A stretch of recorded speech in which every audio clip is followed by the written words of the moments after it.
chúng ta lại gặp nhau rồi để cùng nhau đồng hành trên chặng đường tìm về vẻ đẹp nguyên bản từng hạt cà thơm. Và loại cà phê hôm nay của chúng ta có tên là El Molino Buena Vista 004 đến từ El Salvador. Và người dẫn đường đáng tin cậy của chúng ta ngày hôm nay đó là Huy, worker tại 43 Factory Coffee Roaster, sẽ cùng chúng ta chia sẻ cái câu chuyện và kiến thức thú vị xoay xung quanh loại cà phê này. Hello mọi người, rất vui khi mà hôm nay Huy có cơ hội được ngồi ở đây để tiếp tục cuộc hành trình khám phá cà phê nguyên bản cùng với mọi người. Và nhân vật chính của ngày hôm nay là một loại cà phê mà Huy vốn vô cùng yêu thích. Thì El Molino Buena Vista 004 thì cái tên không chỉ nổi bật về chất lượng mà còn tỏa sáng trong thế giới cà phê bởi những câu chuyện rất nhân văn đằng sau nông hộ của họ. Và trong quá trình tìm hiểu về nó thì Huy thực sự rất thích trang trại này. El Molino Buena Vista 004 được canh tác tại trang trại Las Cruces thuộc vùng Ahuachapán, El Salvador, Trung Mỹ. Thì Las Cruces là một phần dự án với nhà sản xuất Joe Antonio Salaverria và hai người con trai của ông, đó là Andres và Joe Antonio. Có thể nói họ là một trong những hậu duệ đích thực của một nhà sản xuất cà phê đã có thâm niên qua 6 đời. Ngược lại vào dòng lịch sử vào năm 1990, họ mua Beneficio Las Cruces, một nhà máy trung tâm, và từ đây đã có những cải tiến rất là đáng kể. Nhưng mà theo Huy thì thành công của họ bắt nguồn từ niềm đam mê cà phê thuần khiết. Bởi chỉ có niềm đam mê xuất phát từ trái tim và ý chí mới có thể khiến họ tập trung, kiên nhẫn để tạo nên một cái nền tảng phát triển vững chắc cho doanh nghiệp. Nói về quy mô thì nhà Antonio sở hữu 3 khu vực canh tác cà phê chính xung quanh núi lửa Santa Ana. Họ sản xuất cà phê chất lượng cao với quy mô lớn và cà phê của họ được tách thành 3 thương hiệu khác nhau dựa trên 3 khu vực canh tác chính, đó là Santa Rita, San Francisco và El Molino. Riêng về El Molino, đây là một nhà máy cũ đã được họ mua lại cách đây 80 năm. Ngoài ra họ còn sở hữu khu phức hợp San Francisco từ những năm 2002, Santa Rita từ những năm 2005. Nhưng chỉ 3 khu vực canh tác cà phê của họ cũng đã sở hữu rất là nhiều trang trại khác nhau rồi. Một số thì được thừa kế, còn một số thì được đầu tư thêm trong nhiều thập kỷ qua bởi sự uy tín và chất lượng doanh nghiệp họ mang. Wow. Thì tuy đã được nghe rất là nhiều câu chuyện xung quanh những cái nông hộ khắp nơi trên thế giới, nhưng mà chưa bao giờ Như Phương hết khỏi trầm trồ về những cái câu chuyện đồ sộ đằng sau những cái hạt cà nhỏ bé. Và El Molino Buena Vista của chúng ta cũng vậy. Đây là một cái thành quả qua quá trình nỗ lực không ngừng nghỉ của gia đình Joe Anthony Salaverria. Và không chỉ ấn tượng bởi những cái câu chuyện rất là nhân văn, El Molino của chúng ta còn mang đến hương vị thực sự có khả năng mà hấp hồn bất cứ ai. Như Phương vẫn còn nhớ lần đầu khi mà Như Phương được thử một cái cốc El Molino, phải miêu tả nó bằng từ gọi là choáng ngợp đi ạ. Thì cái hương vị của nó rất là tươi sáng bởi quả mồng này, đang xen một chút gì đó là vị chua của rượu. Lúc đó trong miệng mình thực sự rất là mượt mà, trong trẻo, các từng lớp hương vị xếp đang xen vào nhau, của hương thơm của Stone Fruit, vị ngọt của Blackcurrant, chua chua của young wine, và kết thúc cái hậu vị là một cái chút gì đó rất là milk chocolate, thực sự rất là ấn tượng. Thực sự thì đây là một loại cà phê khá là mạnh vị. Ngay kể cả bản thân Huy khi lần đầu tiên được nếm thử hương vị của nó thì Huy cũng có thể cảm nhận được những cái nốt hương như là purple plum, blackcurrant và một số đặc trưng của hầu hết mọi loại cà phê specialty, đó là độ chua thanh và vị ngọt kéo dài, để làm cái hậu rất là mạnh. Nhưng El Molino Buena Vista cũng mang hầu hết những cái hương vị đặc trưng của vùng El Salvador. Theo Huy cảm nhận, khi mà liên kết tất cả những gì mà mình tìm hiểu được và hương vị mà mình đang được nếm thử ở đây, thì để có một tách cà phê đúng nghĩa nguyên bản thật sự rất là khó. Thật là đúng vậy Huy ạ. Thì bằng cái sự nỗ lực không ngừng nghỉ thì chúng ta mới có trên tay cái tách cà thơm như thế này.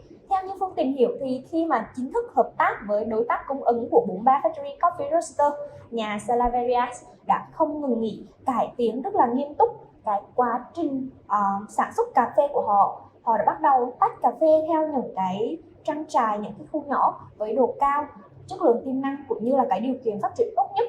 Do đó là chúng ta có thể mua được những hạt cà phê thực sự rất là chất lượng từ các trang trại này với độ cao từ 1.400 đến 1.750 m so với mực nước biển. Thì tại El Salvador đây là một cái độ cao rất là cao rồi, rất là tốt, và đây là một độ cao rất là khó để mà cây cà phê có thể phát triển được. Nhưng mà một khi đã phát triển được rồi á, thì cây cà phê sẽ mang lại những cái chất lượng rất rất là tuyệt vời. Ngoài ra thì nhà Salvadorias không ngừng cải tiến, thử nghiệm rất là nhiều cái phương pháp trong quá trình lên men, ngâm hay là sấy khô để đạt được cái tối ưu cái chất lượng tốt nhất. Ngoài ra thì khu vực này nhà Salvadorias cũng đã trồng rất là nhiều giống. Phổ biến ở đây là cái giống lai giữa Bourbon Elite và một giống địa phương tên là Hybrido San Francisco. Hybrido San Francisco đây là một cái giống lai giữa Bourbon Elite và Bacchus. El Molino Buena Vista của chúng ta cũng vậy. Đây là con lai giữa Catuai đỏ và Bourbon. Catuai đỏ thì là một giống lai giữa Mundo Novo và Caturra lùn. Có một nghịch lý ở đây là Bourbon là một giống cây cà phê cho năng suất thấp và còn có cái bì sau bình, rất là dễ bì sau bình, nhưng mà cái chất lượng hạt cà phê của giống này mang lại rất tuyệt vời. Đó cũng là một trong những cái lý do mà nhà Salvadorias đã rất là cố gắng để duy trì được cái giống cà phê này. Phương nói đến sâu bệnh thì Huy cũng nhớ tới một loại bệnh khá là phổ biến ở cây cà phê, đó là bệnh bị sắc. Thì đây cũng là một trong những thách thức lớn đối với người nông dân El Salvador. Nhiều nhà sản xuất đã phải từ bỏ và rời bỏ chính trang trại của mình khi liên tục chứng kiến những thất thoát mùa vụ bởi gánh nặng thiên nhiên này.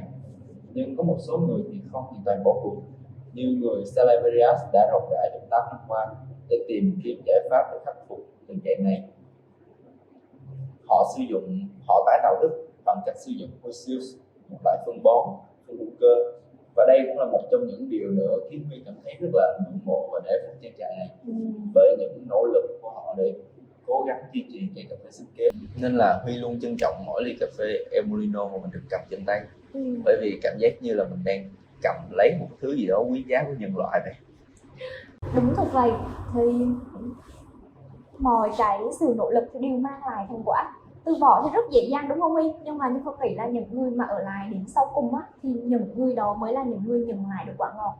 Sau rất là nhiều năm ở trong ngành cà phê, nhà Salvadorias luôn cố gắng trở thành một cái công ty bền vững, mang lại nhiều giá trị cho xã hội. Con số thực tế đã chứng minh 60% sản lượng của trang trại Las Cruces được chứng nhận bởi Rainforest. Họ cũng trả thêm cho quản lý khi mà những người này đạt được cái hiệu quả công việc cũng như là doanh thu tốt. Ngoài ra thì nhà Salvadorias hợp tác với những công nhân cố định, cho nên họ sẽ có một cái lực lượng lao động rất là trung thành. Khoảng 50 đến 60 công nhân trong số này cũng đã sống và làm việc cùng bên trong trang trại. Thì ngoài ra nhà Salvadorias cũng đã trả cái số tiền rất là cao cho những người thu hái cà phê.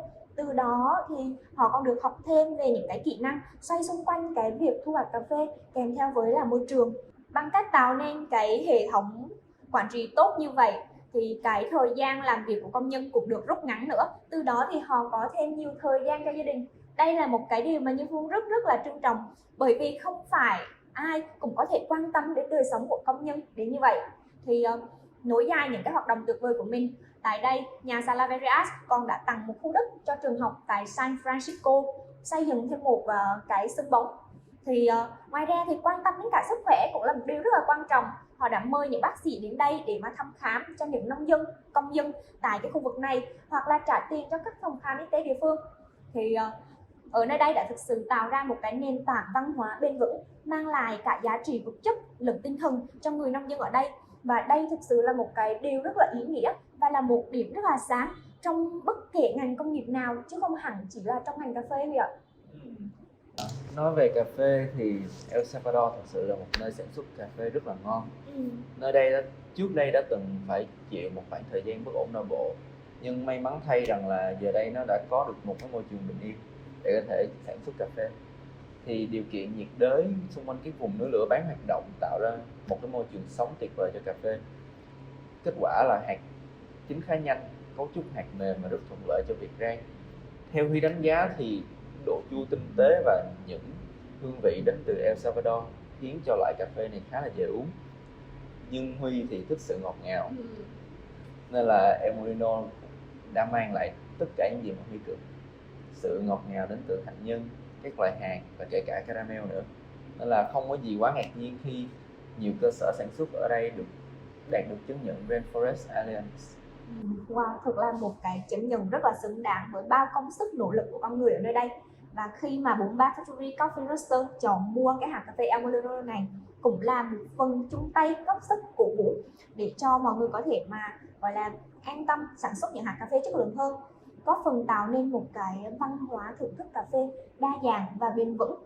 Thì nghe thì có vẻ to tát vậy thôi, nhưng mà trong mỗi chúng ta khi mà lựa chọn cái sản phẩm tiêu dùng, chúng ta chỉ cần có một cái sự lựa chọn cứng nhắc hơn, đúng đắn hơn thì chúng ta có thể làm được nhiều điều tuyệt vời hơn nữa.